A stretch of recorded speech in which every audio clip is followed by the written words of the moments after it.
Hi people, welcome to the second video out of 5, my series of 5, where I talk about my diet and what it consists of, yeah. The diet that lost me 2 stone in less than, well, just over 2 months, 7 inches off my waist, and no muscle whatsoever, yeah.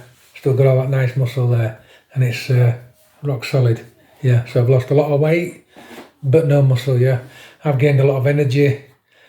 Feel amazing. So let's break this diet down, yeah. So I'm going to talk more in depthly now about meat and eggs, what you can eat, what you can't eat, yeah. So this diet, just to make it simple for everybody, but people need it explaining, unfortunately. And I mean, I can understand that, because even though it's so simple, I didn't get it at first, and it took me a good while to get into it, yeah. So the importance of this diet, people, is fasting and eating, and it's called feast and fast. So you've got to eat only when you're hungry, yeah. Now that's a really funny thing. You start having to listen to your body. Yeah, am I really hungry, or am I just bored? So that's another thing. But it's feasting and fasting. It's quite interesting, yeah. But you've got to get all your nutrients in. It's not a diet, right? It's actually a real eating program. It's not a diet.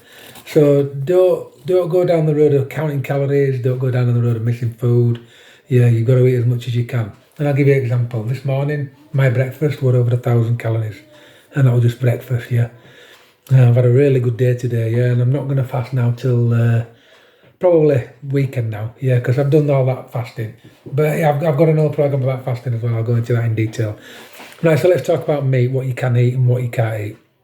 Right, any meat is on the menu apart from ham, yeah, pork. You can't eat pork, right? It's just a no-no. And you can't barbecue your meat, and you can't smoke your meat. So it has to be meat, yeah?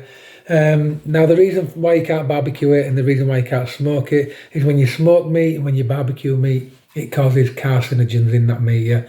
And when you cook your meat above 200 degrees, it causes carcinogens in that meat. And those carcinogens cause cancer, yeah? Don't take my word for it, I'm not a doctor, it's just advice, yeah? But I've done all the research for you. And overcooking meat at high temperatures causes carcinogens. Your safest way to cook meat is to boil it. So your stews are your safest form of cooking meat if you must cook it, yeah. So this, this rare steak, what we all liked, I liked it, it's a no-no, because it's a high heat for a small amount of time, and the crisping of that meat on the outside is carcinogenic, yeah. And it's same when you barbecue it, it's carcinogenic. So that's out of the question, people, yeah. This is protected. It's only just because it protects you from cancers, and the whole point of this diet is not a diet. It's a full-on health regime. So you can't do up to your food that'll cause harm.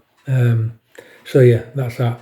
So any meat apart from pork, right? And why can't we have pork? Well, if they didn't do the processes to pork what they do to protect us, we would get the most devastating food poisoning disease in the world, yeah. So pork in general is a dangerous meat, and it's even in the Bible. God told us we can't eat pork. Now God never tells anybody why you can't do something until you find out, and then you realise. Just turn this round. What an amazing book the Bible is, yeah. Without going into detail about the Bible, but it is an amazing book. You need to read it, people, because it's all in there. What we can eat, God told us years ago. We just don't read it. So yeah, no pork, people. No bacon, no sausage, no ham, no peck, no sliced meat, right? So you can eat beef. Beef's on the menu, but don't go to a deli and buy sliced beef. Why? Because it's been through processes. They've injected it with stuff. They've made it swell up. They've done all they can to it, yeah, to make it look nice and to get it as thin as possible and stuff like that. And they've done things to it that you don't know. So you don't eat sliced meat. You eat the stuff that you recognise on a joint, like a piece of proper meat, yeah. So what meats can you eat?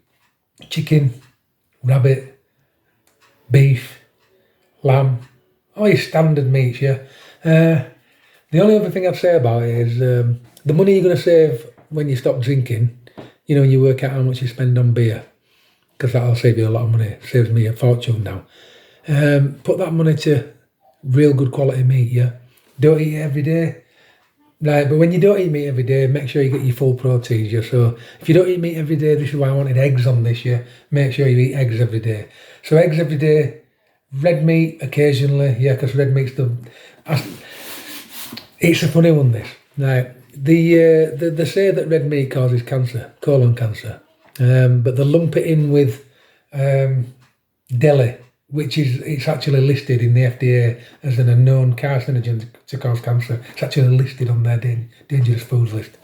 But they lump in with that red meat. Now, the only thing is, because there's these carcinogens or these things that come off deli that red meat has, but they've proven that the things that come off deli in your body, the things that happen when you eat deli in your body, they've proven that does cause cancer because they've done tests on rats, unfortunately, and mice.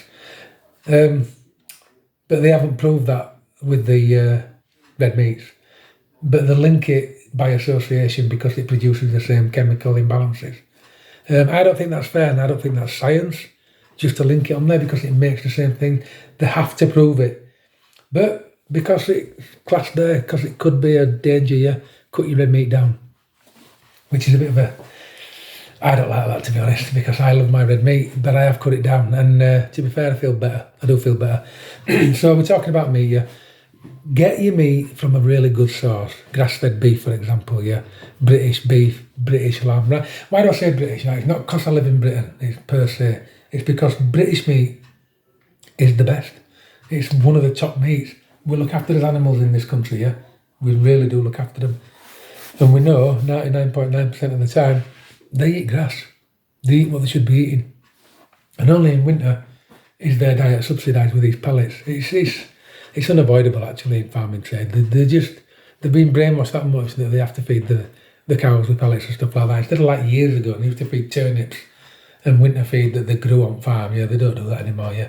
I mean, if you went back to 30s, before war, 20s, meat was unbelievable because it was grass-fed all year round, and they used to grow their own silage. They used to grow turnips. I mean, turnip market in Britain, it all went to cows. So your cows were phenomenal in them days.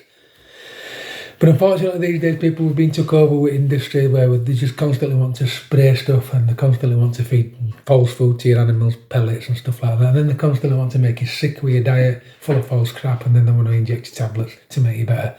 Yeah, we've gone backwards as a society, yeah. And this is why I'm doing this diet, because it's a caveman diet, basically. So I don't know what else I can say about meat. Avoid packet meat, avoid peck, corned beef, avoid everything that you don't recognise as meat. I can't say it any other way, really. Eggs. Talk about eggs now. Yeah, obviously don't eat bacon, don't eat sausage, I've said that already.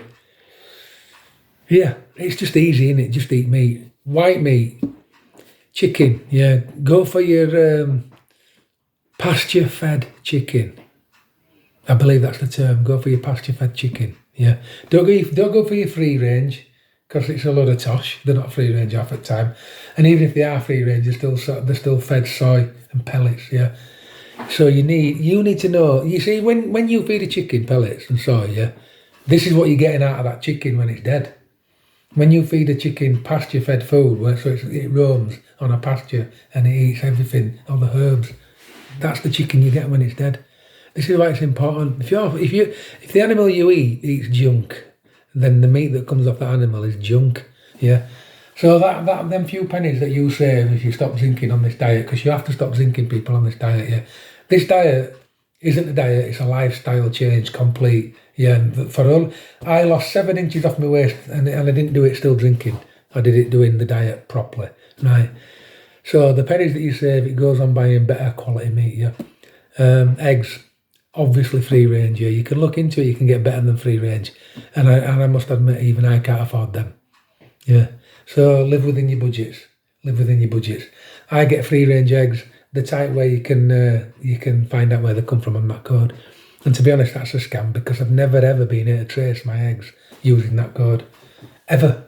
I should really complain about it, to be honest, because it's doing my head in. Every time I check, I can't trace where these eggs are coming from. Yeah, but try and get free range. Yeah, don't get them caged eggs. Yeah, we need that industry to stop completely. Yeah, in fact, we need all the industries to stop that bad. Especially the pig industry. Yeah, they just hardly ever go out. They just lay down in a cage and get fed. It's disgusting. So we need to stop that. This is why we need to responsibly source as meat, but we're not eating pig anyway, so we're not bothered. So I'll say the same for beef. It's British beef, yeah. It's had a good life on farm. British lamb, it's had a good life on farm. I've worked on a farm, man. I've seen it, yeah, it's good. Really is good. They really do take care of their animals on our British farms, actually, yeah. People don't realise how good they are. But your chicken's the biggest thing in our diet these days, and it's rubbish. Yeah, it's mostly caged, don't go anywhere.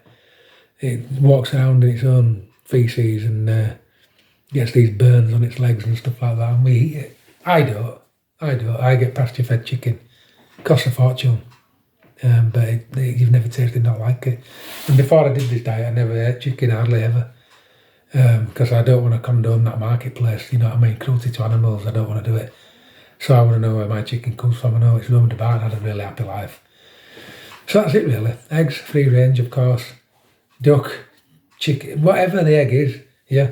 As long as it's not ridiculous, you know what I mean? As long as you're not killing things for the sake of it, just because you've never had the egg before. You know, chicken, nice, free range chickens, yeah. If you can, there's local farms around you. You pass them sometimes when you're driving, and there's some at Walton and all that.